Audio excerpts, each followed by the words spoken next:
Assalamualaikum warahmatullahi wabarakatuh. Hai guys, apa kabar semuanya hari ini?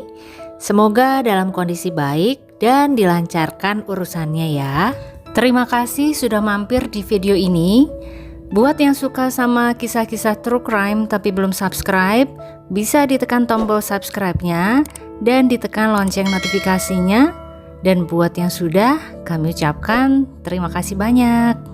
Kasus yang akan kita bahas pada video kali ini adalah kasus yang berasal dari Pulau Jawa, tepatnya di Mijen, Kota Semarang, Jawa Tengah. Kasus penghabisan nyawa yang melibatkan seorang ayah dan anak kandungnya, di mana tidak seperti pada kasus penghabisan nyawa lainnya. Di sini, mayoritas netizen malah bersimpati kepada pelakunya guys. Seperti apa kisahnya? Simak sampai akhir ya.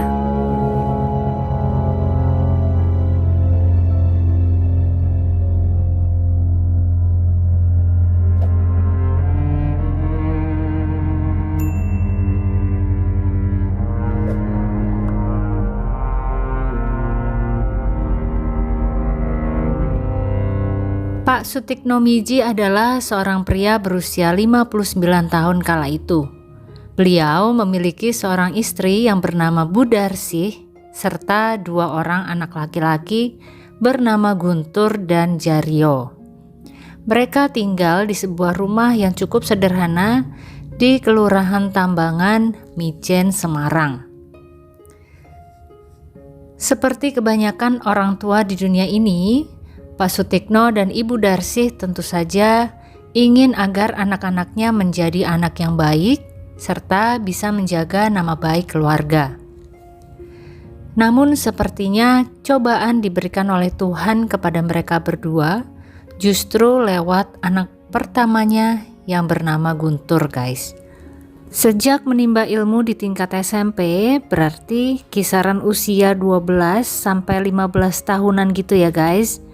Guntur sudah menunjukkan sifat yang kurang baik. Tiap dia menginginkan sesuatu, pasti dia akan terus-menerus merongrong kedua orang tuanya sampai keinginannya dikabulkan. Apabila tidak juga dikabulkan, tidak segan dia akan berbuat onar. Dan apabila ada sedikit hal yang menyinggung perasaannya, dia akan marah dan mengamuk.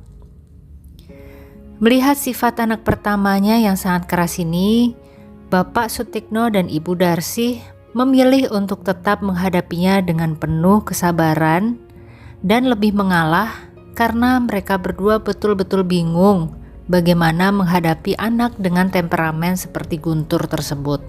Bertahun-tahun perilaku Guntur tidak juga berubah, malah semakin menjadi, di mana di usianya yang sudah menginjak 20-an tahun, Guntur tidak juga bekerja, melainkan memilih untuk nongkrong, mengkonsumsi narkoboy bersama rekan-rekannya.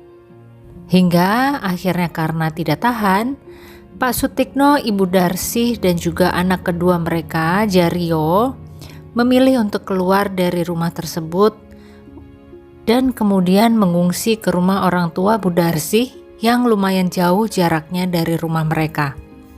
Bayangkan ya guys, orang tua sampai memilih untuk meninggalkan rumah demi mencari ketenangan hidup jauh dari anak pertamanya. Betapa mengganggunya kelakuan si Guntur tersebut pastinya ya. Bahkan, Guntur seringkali mengancam akan menghabisi nyawa keluarganya atau orang-orang yang menyinggung hatinya. Di sisi lain, setelah ditinggal oleh keluarganya yang mengungsi ke rumah lain, bukannya kemudian Guntur introspeksi diri dan memperbaiki kelakuannya. Guntur masih saja suka berbuat onar di lingkungannya. Nongkrong, mengkonsumsi narkoboy masih terus dilakukannya. Sampai pada suatu hari, Guntur mengalami sebuah kecelakaan yang lumayan parah, sehingga membuat sang ayah jatuh iba kepada Guntur, dan akhirnya Pak Sutikno Miji pun mengajak istri serta anak keduanya untuk kembali lagi tinggal bersama Guntur. Tapi ya guys, entah hatinya terbuat dari apa, sudah diberi peringatan oleh Tuhan melalui kecelakaan yang baru saja dialaminya. Guntur tetap menjadi Guntur yang lama, masih suka berbuat onar, masih mengkonsumsi narkoboy, dan nongkrong bersama teman-temannya yang sama-sama kacau kehidupannya. Beberapa kali juga tampak Guntur memposting kegiatannya bersama teman-teman nongkrongnya yang sedang joget-joget di aplikasi TokTok, atau memposting foto dirinya yang tanpa mengenakan kaos sehingga memperlihatkan tubuh bagian atas yang banyak coretan gambarnya guys. Melihat hal tersebut, Pak Sutikno dan istri tetap berusaha sabar dan tidak tahu lagi bagaimana cara untuk membawa anak pertama mereka ke jalan yang benar. Hari-hari mereka lalui seperti biasa, sampai tibalah hari itu. Tepat pada tahun baru 2024, tanggal 1 Januari di sore hari sekitar pukul 15.00, Pak Sutikno sedang asyik membuat sambal bawang di dapur rumah mereka.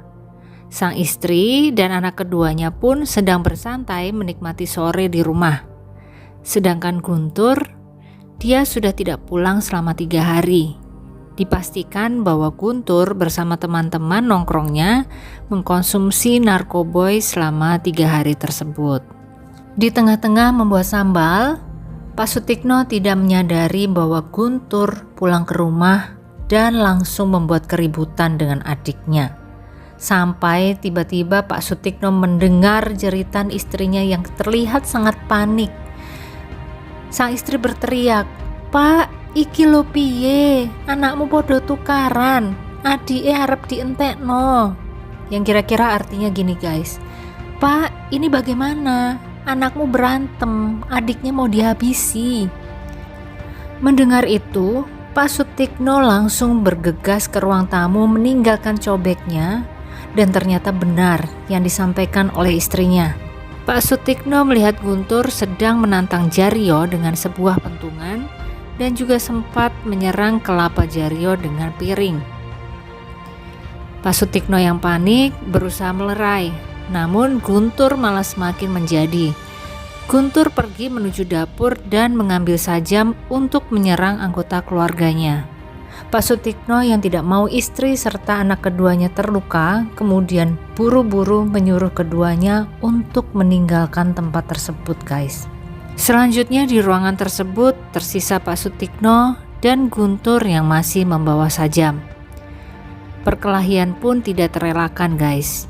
Guntur yang saat itu masih dalam pengaruh narkoboy langsung menyerang Pak Sutikno. Namun Pak Sutikno berhasil menangkisnya dan membuat sajam di tangan Guntur terlepas jatuh.